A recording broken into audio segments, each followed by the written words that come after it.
자, 그럼 오늘은 선거의 의미와 기능, 민주선거의 4대 원칙에 대해 알아보고 학습지 풀이한 다음 활동 진행하고 마무리하는 식으로 오늘 수업을 진행해 보도록 하겠습니다. 자, 먼저 수업이 본격적으로 시작되기 전에 선생님이 사전에 주었던 학습지 빈칸을 채우면서 수업을 들어보도록 할게요. 자, 먼저 첫 번째, 선거의 의미에서 선거입니다. 수업이 본격적으로 시작되기 전에 선생님이 간단한 영상을 하나 보여준 게 있어요. 무슨 내용이었죠? 맞아요. 선거의 역사와 관련된 내용이었습니다. 이를 통해서 선거가 얼마나 중요한지에 대해서 아주 간단하게 알아보는 시간을 가졌어요. 자, 그럼 지금부터는 선거가 어떠한 의미를 가지고 있는지부터 차근차근 살펴보도록 할게요. 자, 선거란 국민을 대신해 나라의 일을 대신할 대표자를 뽑는 과정을 뜻합니다. 또한 이러한 선거는 정치 참여 방법 중 가장 어떤 방법? 맞아요. 기본적인 방법을 말합니다.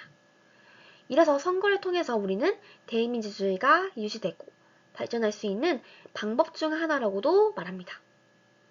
또한 사회에서는 선거를 말할 때 앞에 수식어처럼 붙는 말이 있는데요. 맞아요. 마지막에 나와 있는 민주주의의 꽃, 이게 바로 선거를 뜻하는 단어입니다. 자, 그럼 이렇게 민주선거의 꽃이라고 불리는 선거가 어떠한 기능을 가지고 있는지 한번 같이 살펴보도록 하겠습니다. 선거의 기능은요, 총 4가지로 대표될 수 있습니다. 첫 번째 하나부터 살펴보도록 할게요. 1번, 대표자를 결정하고 통제한다. 2번, 여론이나 주권이 행사 가능하도록 하는 수단이다. 3번, 정치에 관심이 있고 정책에 어떻게 평가하고 있는지 나타낼 수 있는 수단이다. 네 번째 마지막, 합법적 권한을 부여한다. 여기서 여러분이 어려울 만한 단어를 간단하게 짚고 넘어가도록 할게요. 두 번째, 주권이라는 말이 여러분 보이실 겁니다. 여기서 주권이란 우리나라의 주인이 누구이다? 국민이다 라는 것을 담고 있는 뜻이라고 생각하면 됩니다. 그래서 우리는 선거를 통해 우리가 이 나라의 국민이 주인이야. 혹은 이 정책은 좀 별론 것 같아. 라는 것을 표현할 수 있게 선거가 활용된다 라고 생각하시면 됩니다. 그리고 4번에 합법적 권한이 뭐죠? 라고 생각할 수도 있을 것 같은데요. 이 합법적 권한은 우리가 이런 선거라는 기능을 통해서 합법적으로 대표자를 결정하고 그들에게 우리를 대표할 권한을 부여한다라는 의미에서 선거가 존재하기 때문에 이러한 말이 생긴 거랍니다. 이렇게 선거의 기능 총 4가지에 대해서 간단하게 알아보았어요. 여러분, 4가지 무엇이 있었었죠? 첫 번째, 뭐였죠? 맞아요. 대표자를 결정하고 통제한다. 두 번째, 뭐였죠? 여론이나 뭐가 가능하다 했죠? 우리가 국민이다. 국민이 주인이다. 라는 주권 행사가 가능하도록 하는 수단이었습니다. 세 번째, 뭐였죠? 정치에 얼마나 관심이 있고 우리가 정책에 대해 어떻게 평가하는지 나타낼 수 있는 수단으로 선거가 활용된다라고 했습니다. 그리고 마지막으로는 이렇게 합법적인 권한을 부여함으로써 선거가 활용된다.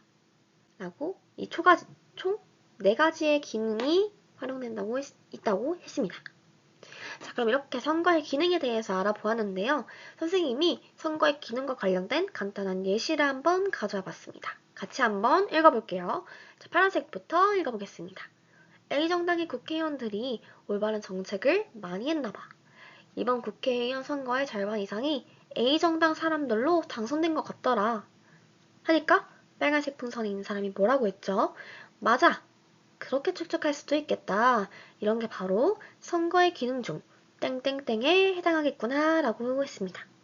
자, 여기서 여러분 땡땡땡에 들어갈 말 우리 이제 말할 수 있죠. 뭘까요?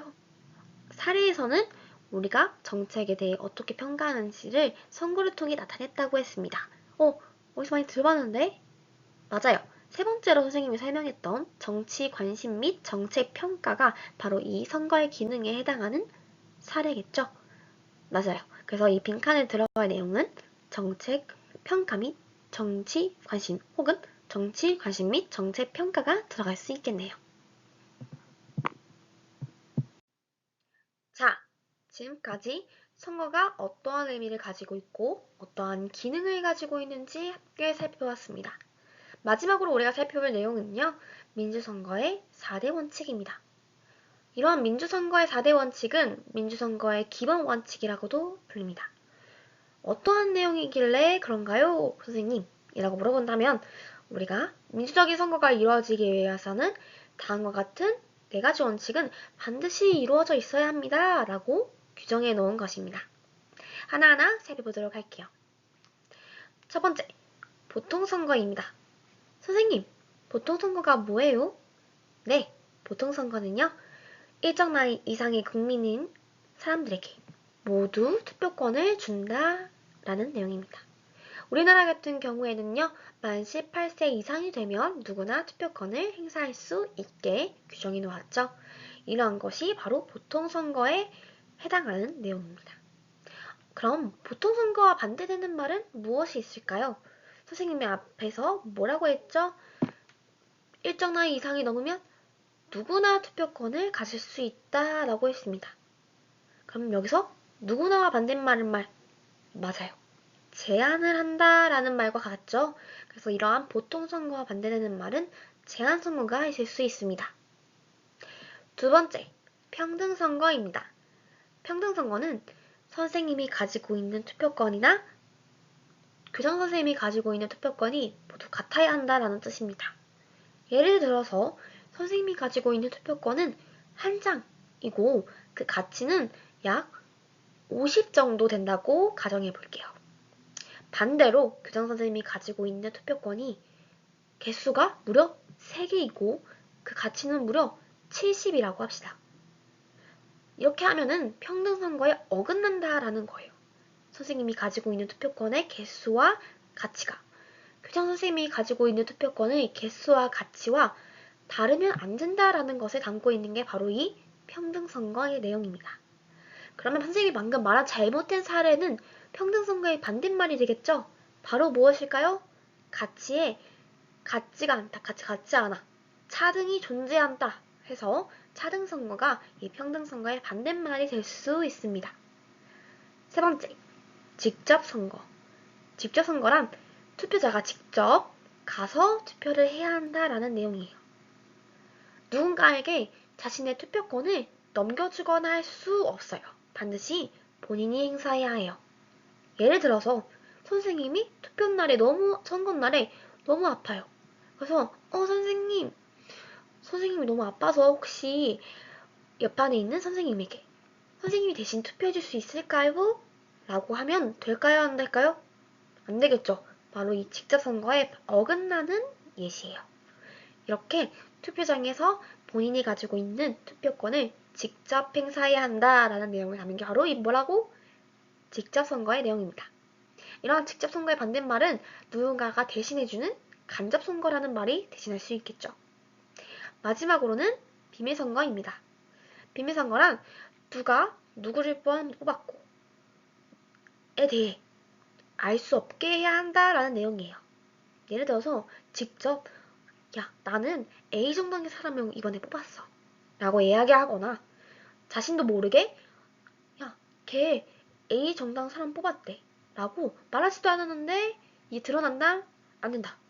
안 된다라는 내용을 담고 있는 게 비밀선거예요. 이러한 비밀선거와 반대되는 말은 뭐가 있을까요? 맞아요.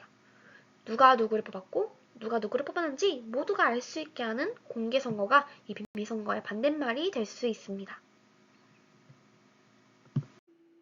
다음으로는 민주선거의 4대 원칙과 관련된 예시를 한번 가져와 봤습니다. 민주선거의 4대 원칙 뭐가 있다고 했었죠?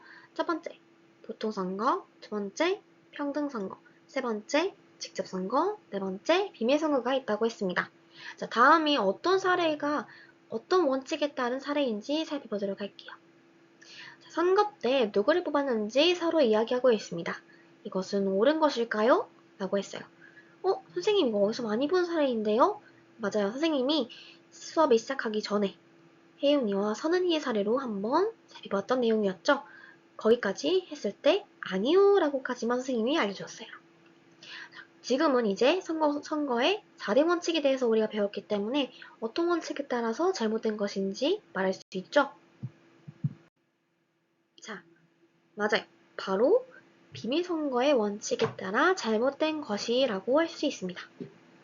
선생님, 왜요? 라고 원한다면 어떤 내용이었죠? 자, 누구를 뽑았는지 서로 이야기를 하고 있대요. 선생님이 하지만 비밀선거의 원칙에서 누가 누굴 뽑았고 했는지 본인이 의해서든 타인에 의해서든 절대로 얘기하게 돼서는 안 된다라고 했습니다. 그래서 해당 사례는 비밀선거의 원칙에 따라 잘못된 사례라고 할 수 있습니다.